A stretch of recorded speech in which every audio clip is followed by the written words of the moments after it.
continued working here, just building up these layers over the weekend, and I decided then to stretch a few more canvases just to sort of capture this momentum. I'm quite happy with the way this is going, and now I'm starting to envision larger canvases. So in between then I took a walk, get some time away from the studio, and it's sort of quite nice at the moment because I need a couple of hours away in order to let a few layers dry, and then I return and then I set up another few layers. So it's beautiful clear Monday morning here, looking at the dry down effect, and I have a few variations here I'd like to show you. We still have these organic shapes, we have these sort of drips, we have the negative space, and it's quite tight together, it's quite compact. The other one is this, and this time I've allowed for the negative spaces, I've allowed for these open spaces to create a kind of a rhythm. And then finally over here, see, this is the most open insofar as the negative spaces and then the exposed canvas. So I think that's going to create a rhythm. So I'm happy to just continue to work on these couple of hours each day. I have a few sketches here I'd like to start to work on in another direction, but it's connected, but it's just another kind of a exploration. It's a sort of a side step, if you like. So I'm going to get to work on that. Last week I started to look again at sort of primitive shapes. So things, I guess, like this continued along with that idea.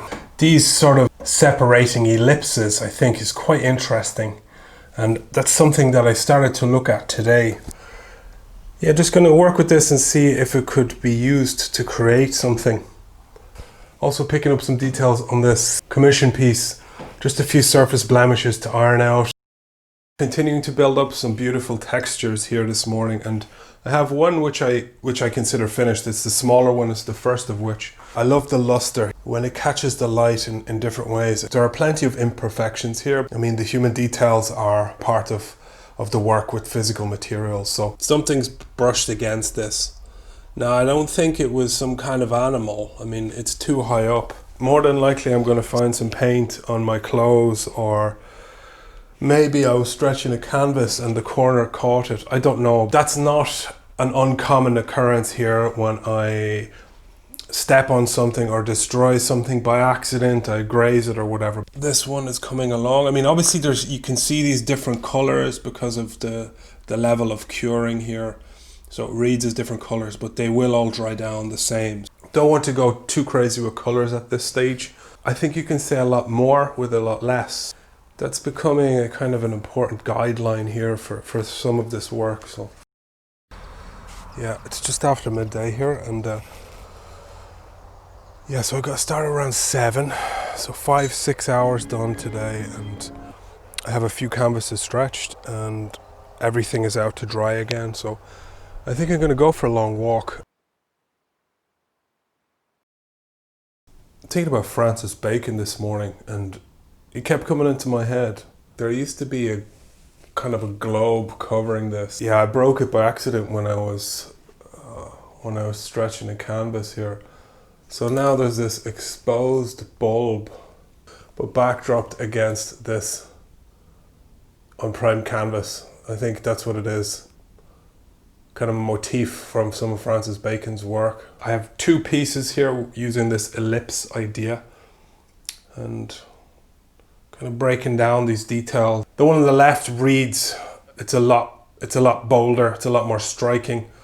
So you see this sort of undulation here as in the original works. So that carries throughout, while over here I looked at making more of a clean edge, like a clean sort of a line. But I don't want to dwell too much on it, I'd rather just keep going. This time I mixed up a different batch, and I just find that it's behaving differently now. You can see this behavior going on, which isn't the worst, it's just different. But there is some beautiful movement here. I've got a really good feeling for this material at the moment, so I'm trying to sort of capitalize on that. Yeah, just finished off the first layered piece here. As I mentioned, that kind of luster I think is a really nice touch. I mean, depending on which side you view it from. Already I can feel ways that it could be improved. Maybe improve is not the best word, but it could be augmented to to enhance some of the qualities I like with this paint, with this material. So, all right. But as I look at this one, there's something I think is quite nice, and it's this. What's going on here is these kind of spaces, you know, you can read them. So say particularly like this section. That might be something to look at here, and as a way to emphasize or to augment what I'm doing. Kind of feeling it out, deciding how they should change or if they should change, and adding little bits and pieces to both of them. This body of work is more about restraint than anything. I mean, I say that like looking at something like this, but to me this is still quite restrained. I mean, okay, these are more restrained. If I am finding a kind of an edge there with reduction and really honing one or two colors. This is the room where I hang all of the paintings, and it's the room where I spend most time. Like, I watch films in here, I read in here, so I'm around the paintings here in a sort of a more passive way. So I think, you know, you walk past and you catch a glimpse, you see the light change in here, and I think that's important to get a sense of the presence of this thing. There's one piece that I'm quite enamored with. You know, as you approach a little bit closer, you start to see these subtle ridges, and then of course side light, it just really comes alive. I mean, look at that. It's just asking you to move. It's sort of like, it's an invitation to dance almost, to move around it and to explore these different qualities. That balance of push and pull, I think, is really interesting. It's something I'd like to work with. This morning I am looking for a place to set up a corner where I can photograph these works. I use my drawing wall here, and however, the sun will never come across this. A better situation would be to have it here. At least it will catch some direct light. Yeah, I remember this from before. I tried this in February or March, and I forgot why I abandoned the idea. The light comes right through. It's totally ineffective. One other possibility is to actually drape heavy primed canvas as a backdrop. So there you go, you get no light coming through from behind, but look at the surface. You know, no matter what you do, you're always going to get these kinds of creases or whatever. And then also, if you look here, you see the shadow coming down. So when the sun shines, there's going to be shadows all over this. Yeah, so this looks like a good setup. I think this could work here. What do you think, Abby?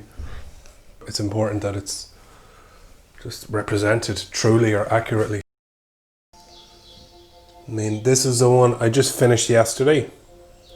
And then as you pass around, you get a different sense of the texture. I mean, that's what I mean about this sense of movement, how it kind of, it invites you to interact, to walk around it or to move around it. So I tried to take what I felt was the best from these and carry it forward.